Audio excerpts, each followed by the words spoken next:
আমিও ফুচকা খেতে ভালোবাসি। এরা আমাকে বাদ দিয়ে ফুচকা খাচ্ছে আর সবাই দাঁত বার করছে। আরে ব্যাপারটা সেটা নয়। আমি বললাম ফুচকা খাওয়ার কথা, ওরা খেতে চাইছিল কিন্তু আমি খেতে পাচ্ছি না। আর কর্তামশাই সর্দারি করে এগিয়ে যাচ্ছে যেন ফুচকা খাবে। খাবে না, কিছু করবে না, খালি সর্দারগিরি। খাচ্ছে না। ও দেখছে কেমন করে মাখাচ্ছে। সেই খেতে না পারলে সেই দেখেই চোখে শান্তি, সেই খেতে পারে না দেখেই শান্তি। তো ও ফুচকা খাবে না, ওর কোনো প্রবলেম নেই, এমনিই খায় না। আর আমার পেট ফুটফাট ফুটফাট হুটপাট করছে, তাই ভয়ে খাচ্ছি না, রাস্তায় যদি পটি পেয়ে যায় সেই ভয়ে। তো সেই জন্য আমি ওদেরকে বললাম তোরা খা, আমি খাওয়াচ্ছি। তো আমার দেওরের বউ, আমার ছেলে আর আমার ভাই, তো আমরা সবাই মিলে একসাথেই ঠাকুর দেখতে বেরিয়েছিলাম। আমার কর্তামশাই আর আমি, এই কজন আমরা বেরিয়েছিলাম। তো ওদেরকে বললাম ওরা তো ছোটো, ওরা খাক। আর আমার ছেলেও ভালোবাসে, এরাও ভালোবাসে, খা।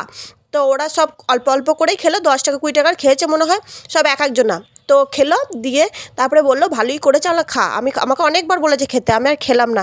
তো ভালোই লাগলো, খুব ভালো লাগছে, ওরা খাচ্ছে, আনন্দ।